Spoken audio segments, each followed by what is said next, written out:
আসসালামু আলাইকুম গাইস, কেমন আছেন সবাই? আশা করি ভালো আছেন। মুই আপনাদের আলহামদুলিল্লাহ ভালো আছি। বরিশালে আফাই আর একখান ভিডিও লইয়েছে কেমনি তেলাপিয়া মাছ দিয়ে হেয়ার পরে কাহরল দিয়ে রান্ধে হেয়ে হিয়া মমনেব বোঝেন। যারা বিদেশে থাকেন, যারা বাংলাদেশে থাকেন, যারা ইন্ডিয়া থাকেন, যারা লন্ডন থাকেন, যারা বাঙালি খাবার পছন্দ করেন, সবাই দেখার জন্য অনুরোধ করা হইলে সবাই দেখবেন, এইরম রাঁধবেন, এইরম খাইবেন। আসলে কি সবাই রাঁধতে পারে, সবাই সব কিছু করতে পারে। এটা হলো একটা জাস্ট মজা, বুঝছেন? খাও খাও আপনাকে কই একটু মজা লই এই। তাই আমার রান্ধান একটু দেখেন সে কেমন রান্ধি। এই যে তেলা ফেরাইবেন দিয়ে লইছি, ফেরাইবেন মানে করৈকে দিয়ে লইছি। এবার একটু এক ফোঁটা তেল দিয়ে দিলাম। এক ফোঁটা তেল দিয়ে তেলটা যখন গরম হইবে তখন মাছগুলোর হলদি মরিচ দিয়ে মাখাইছি সেগুলো একটু ভাজতে হইবে। না বাজে তার মাছ খাওয়া যায় না। মোর আবার না বাজে মাছ খাই না। অনেক সময় মুই পারি খাই, কিন্তু মোর মাইয়াই এক পছন্দ করে না। এই জন্য সব মাছগুলো হাজাই হাজাই দিতে আসি, বুঝবে না খারাপ ইয়েরা। সবাই মোর ভিডিওটা একটু দেখছেন, বুঝছেন? সম্পূর্ণ ভিডিওটা দেখার অনুরোধ করলে দেখছেন, এটা কমেন্ট করেন। দুটো জায়গায় একটা কমেন্ট করেন না, বুঝছেন? সবাই সবাই ভিডিও না দেখবে তাহলে মোরা সামনের দিকে আগাই যাবো কেমনি। এ দেন একটু বাজে একটু তেল দিয়ে দিলাম। তেল দিয়ে আর এক ফোঁটা তেল দিলাম। আর এক ফোঁটা তেল দিয়ে এবারে এই যে দেন সুন্দর করে পেঁয়াজ দিয়ে দিছি, কুচিয়ে কতটুকু এক ফোঁটা নুন দিয়ে দিছি।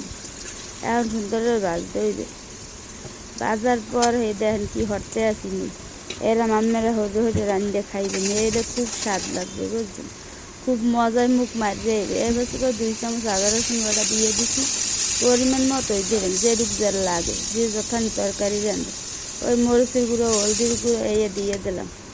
দিয়ে লাড়তে আসি। মরিচ গুঁড়ো একটু কম মনে হইতেছে তারপর দিলাম।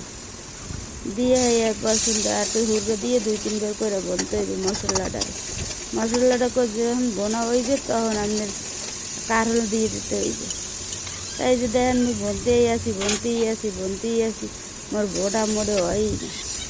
তাই অত আবার একটু জল দিয়ে এবার কারলগুলো দিয়ে দিলাম।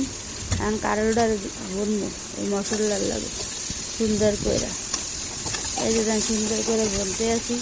আসলে গ্যাসে রাঁধতে গেলে কড়াই খালি লড়ে সরে এই মোর একটা ভালো লাগে না। তা মোর বোন হয়ে গেছে। মুই এখন প্রথম একটু হুড়ো দিয়ে দিছি। হুড়ো মানে বরিশালের বাসায় জোল এখন উতলে গেছে। এখন মোর মাছ দিয়ে দিতে হইবে, বুঝছেন? আর আস্তে আস্তে আমি মাছগুলো হাজাই দিয়ে দিতে আসি। নতুন বোর মতো হাজাই দিয়ে আমি ঘরব্য দিয়ে রেখে দিছি। তা কতক্ষণ পর মুই আইছি, একটু লাইটে ছেড়ে দিয়ে গেলাম, যে নুন টুন দেখতে গেলাম যে কেমন কী হয়েছে। আবার হরব্য দিয়ে গেছে, আবার তেল আসছি। এই 5 মিনিট 10 মিনিট পর এই কাহিনী করতে আসি। তাই ফির আইসি, ফির মোর হইয়েই গেছে একেবারে। আর মাছগুলোর মতো উল্টে পাল্টে দিয়া দিব যে এক পাশে ঢুকবে মশলা আর এক পাশে ঢুকবে না, এটা তো হয় না হয় এই মানে। এখন সুন্দর তরকারিটা হয়ে গেছে। তাই দেখেন কাহল দিয়া কেমনি মুই তেলাপিয়া মাছ দিয়ে ভাজলাম, কিন্তু খাইয়ে দেখছি স্বাদ হয়েছে, মানে মজা হয়েছে। তা আপনারা বাসায় রান্না খাইবেন। আর টাটা, বাই বাই, আল্লাহ হাফেজ।